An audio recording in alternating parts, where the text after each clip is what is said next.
Buenas tardes, queridos oyentes.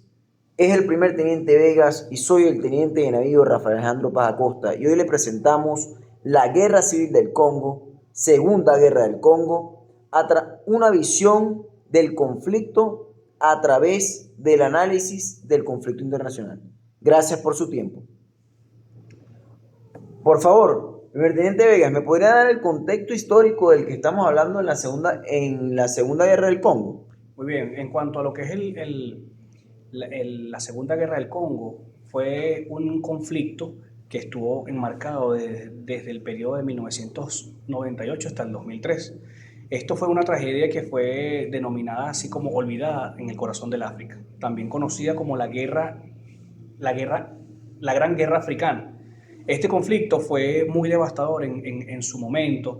Fue un conflicto que involucró 9 naciones africanas y más de 20 grupos armados aliados que resultó con la pérdida de millones de vidas en ese momento, ¿verdad? De manera permanente en todo lo que fue el frente geopolítico del África Central. Con respecto al contexto histórico, fue en 1994 hubo el genocidio en Ruanda, que fue por la huida fue un conflicto entre los Hutus y los Tutsis.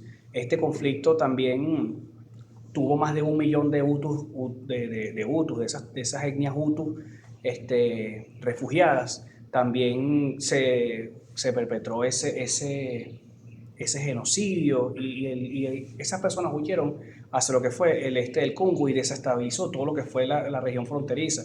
También estuvo lo que fue la caída del Mobutu Sese Seko, que fue en 1997 y fue en cuanto a la Primera Guerra del Congo. Este fue un dictador que se derrocó al dictador Mobutu, llevándolo a cabo Laurent Désir, que más adelante, Laurent Désir Kabila, que más adelante fue el que tuvo los inconvenientes en la Segunda Guerra de África. Después existió lo que fue la ruptura de las alianzas, y esta ruptura de alianzas, teniendo un golpe de Estado, también se ordenó todo lo que fue la retirada de las tropas y de tropas extranjeras, tropas del mismo territorio, ruandesas y también ugandesas. O sea que esto fue una guerra multilateral en el Congo. En el Congo, es precisamente en el Congo y todo lo que fue África Central. Muy bien, con respecto a qué fue la paradoja de la abundancia en este conflicto como tal. Bueno, primero lo que le puedo decir acerca de la paradoja de la abundancia es que la paradoja de la abundancia establece que generalmente las naciones, países o territorios que tienen abundancia de capacidades, sean de mano de obra, sean de minerales o cualquier otro tipo de explotable para el uso humano, generalmente tienden a ser pobres. Eso se explica por la posición geoestratégica de la República del Congo, donde su subsuelo es vital para procesos industriales de la tecnología del siglo XXI. Está la riqueza de el coltán, el cobalto, el cobre, el oro y el diamante.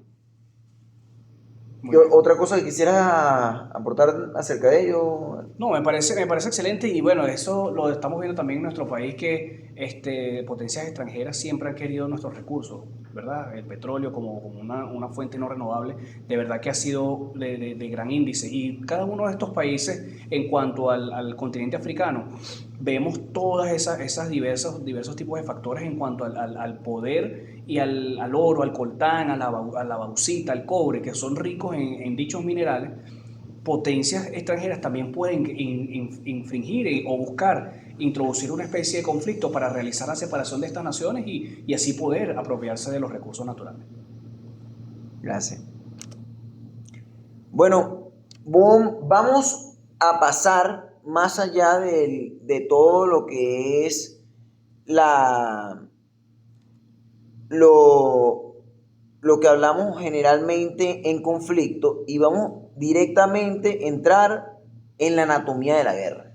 ¿Qué piensas tú que es la anatomía de la guerra en la guerra del Congo? Muy bien, la anatomía de la guerra en la guerra del Congo tiene diversas variables y son varios puntos de inflexión y varios puntos críticos en cuanto a esto. Muy bien, primero existe lo que es la extracción artesanal de cada uno de estos minerales y cada uno de estas riquezas y tierras raras que tiene cada uno de estos países. Después también viene el control de cada una de las milicias, un control que se encarga de generar un resguardo a cada una de estas personas. Señores de la guerra también imponen lo que son impuestos, se impone un poco más lo que es la comercialización, también lo que existe el contrabando regional, así como en Costa de Marfil.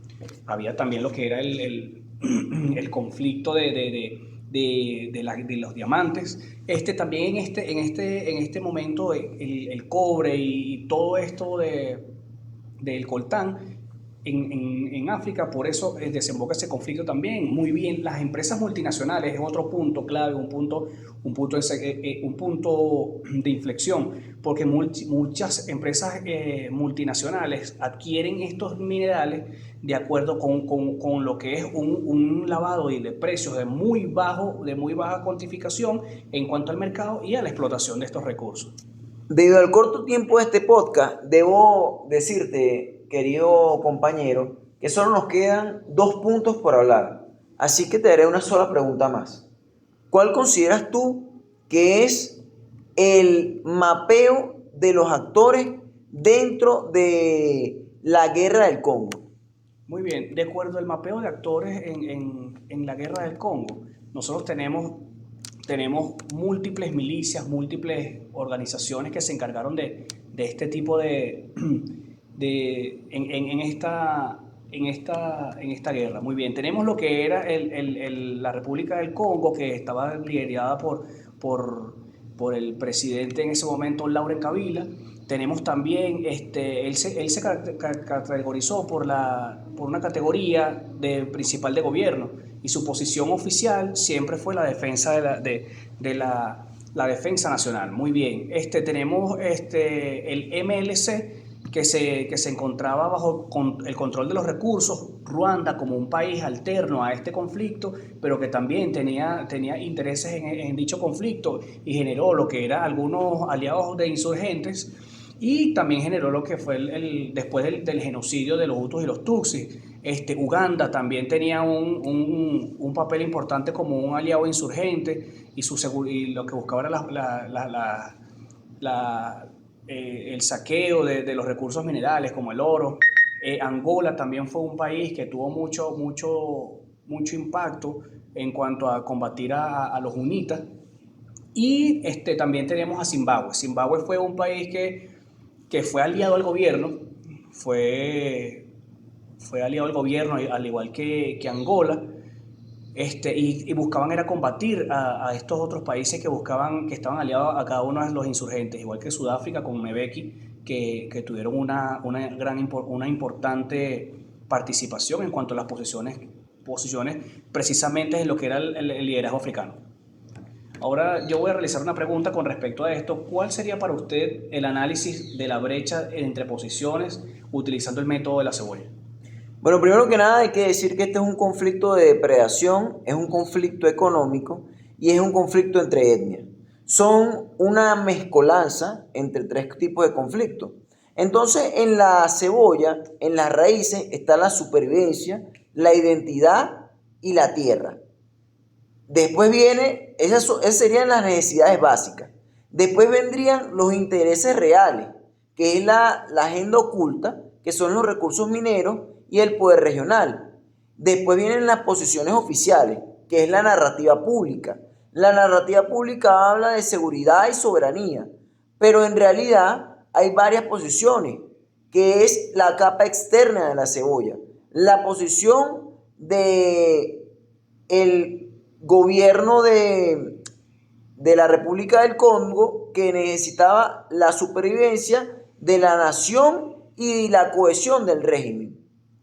Después ve la posición de Kabila, que era prevenir un segundo genocidio Tutsi, el interés por el control del coltán, el cobalto y la hegemonía regional, y la necesidad de la seguridad física frente a, la, a, a los otros actores que eran no regulares. Después vienen los actores externos a Ruanda en la capa externa de la cebolla, que tienen como posición prevenir un segundo genocidio, un interés de control igualmente de coltán y de los recursos naturales, y una necesidad física frente a las milicias del FDRL y de la República del Congo. Y después vienen las milicias del FDRL y la República del Congo, que su posición es defensa de la soberanía. Su interés es la relación con el poder político y el control de los ingresos económicos, y por supuesto su necesidad es la supervivencia del régimen y su cohesión. Entonces podemos ver que al final de todo, todos tienen una similitud. Su necesidad es la supervivencia de su régimen y su cohesión, y su interés vienen siendo los recursos económicos. Bueno, le respondí a nuestros oyentes. Quiero saber qué te parece mi respuesta y si es suficiente con ello. Por dar finalizada nuestro conversatorio y este podcast. No, muy bien, me parece excelente la respuesta y muchas gracias por la oportunidad y seguiremos trabajando. Bueno, mis queridos oyentes, si quieren seguir oyendo acerca de temas del conflicto, bienvenidos, apúntense al IAESEN.